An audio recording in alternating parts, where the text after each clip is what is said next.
he's already touched upon the Persons with Disability Act, Gauri. So what's your view? I mean, it's very recent. Organizations I know are struggling with implementation of all the rules. The count of disability has increased from 7 to 21 now. So what are your views on that act? I think as a provision, as Harish said, that there was nothing that said that disabled people have to be discriminated from the society or anything. Now, if I have to talk about the RPWD Act, that is the Rights of Persons with Disabilities 2016 Act, there's definitely a change. Earlier, we used to recognize 7 types of disabilities. Now, we recognize around 21. However, even though it's a step, that's nowhere to go. The number of disabilities are definitely more than 21. And the Act talks about dignity. The principle behind this Act is about increasing the dignity of persons with disabilities as it would be for anyone else. But what are we doing for that? There's an Act, but do we even know about it? Do we know what it says? What the principle actually means? And honestly, we don't want to be just numbers. For diversity hiring, I would get hired tomorrow because I'm a wheelchair user, and it would be somebody, some companies, it would be a good number diversity-wise. Okay, we have one wheelchair user in a company. We are very diverse. But is our diversity intersectional? Is it cross-disability? I have to acknowledge that my experiences do come from a place of privilege. I had the opportunity to be here. I had that access, which is not the case for everyone else. We have to acknowledge that there are disabled people. And mind you, I'm not talking about 1, 2, or 3, or 4 people. I'm talking about 15% of the whole world's population, which is a huge number in itself. So we don't want to be somebody's numbers. If we want to talk about diversity with respect to persons with disability, we have to firstly understand that hiring one wheelchair user or one person with hearing impairment will not solve the purpose. If you want to talk about, disabled inclusive hiring, you have to see cross-disability. And then you have to acknowledge that, yes, it's a community, we are disabled. We also have intersections between us. We have to identify disabled, queer intersections, people from different socioeconomic backgrounds. If I have to talk about something on the grassroots level, we do have our PWD Act.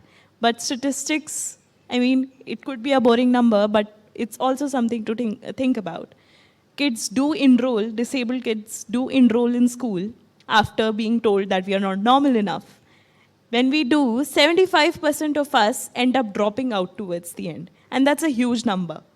A lot of us do graduate, but we don't get jobs. So we have to really think about, when we are talking about diversity, is it just for an Excel sheet, or is it something that we really want to do? Great. Maya, your thoughts on the Rights of Transgender Protection Act? पहले तो मैं केंद्र सरकार, राज्य सरकार, जिला परिषद, ग्राम पंचायत तक सभी लोगों को on behalf of community thanks बोलना चाहेंगे, बिकॉज इतने सारे चीज़ों को उन्होंने एक्सेप्ट किया है और रूल्स बना दिए हैं. Vote for Maya. लीगल कर दिया है. पर मुझे एक सवाल है, मुझे मेरी पहचान बनाने के लिए मुझे लीगल स्टेटस की ज़रूरत नहीं है. मेरा एक हिंदुस्तान में जन्म लेना ही बहुत बड़ा लीगल स्टेटस है कि मैं हूँ, एक किन्नर होने का, एक गे होने का. Being myself, I don't want a legal status और legal approval from someone. That's what I believe in. Supreme court ने जब अपना डिसीजन दिया था 2014 में, उनको ये समझाने की जरूरत नहीं थी कि किन्नर समुदाय जो है वो रामायण काल, महाभारत काल से आते हैं. वहाँ पे आप जजमेंट पढ़ेंगे तो पहला 2 पेज में तो खाली वही लिखा हुआ है. जबकि हम बोलते हैं हम हिंदुस्तान है, पूरी दुनिया हमें देखती है कि हम रिलीजियस है, मैथोलॉजिकल है, हमें इस तरह से पहचानी जाती है. और हम ही का कोर्ट हमें समझाया जाता है कि आपके यहाँ पे तो ये लोग तो बहुत पहले से हैं. थर्ड जेंडर होना बहुत इम्पॉर्टेंट है उनके हिसाब से, पर एक पुरुष हो या उस औरत होने के लिए थोड़ी ना हमें सर्टिफिकेशन चाहिए या कोई पहचान देना है. तो वैसे ही थर्ड जेंडर के लिए नहीं। पर एनीवेज अगेन थैंकफुल कि ऐसे कुछ लॉज आए हैं। हमें इतना साल हो गया आज़ाद होके, फिर भी हमें लड़ना पड़ा हमारी खुद की पहचान बनाने के लिए। पर सबसे इम्पोर्टेंट चीज़ है, पर उस 2014 के बाद हुआ क्या? आज भी हम देखेंगे हमें एक्ट की जरूरत ही नहीं थी ना। सुप्रीम कोर्ट कहते हैं कि सुप्रीम कोर्ट के ऊपर कुछ नहीं है इंडिया में। अगर सुप्रीम कोर्ट के ऊपर कुछ नहीं है तो फिर एक्ट आने की जरूरत क्या थी? बिकॉज ये एक्ट को इम्प्लीमेंट हो ही नहीं पाए, सॉरी सुप्रीम कोर्ट के डिसीजन को इम्प्लीमेंट कर ही नहीं पाए। सुप्रीम कोर्ट के डिसीजन में बहुत बड़ा डेरिवेटिव्स बोला गया था, डेरिवेबल्स दिया गया था कि स्टेट गवर्नमेंट को क्या करना है, सेंट्रल गवर्नमेंट को क्या करना है, सब कुछ बोला गया था। पर it is on paper, 7 years 8 years we fought for it, nothing happened.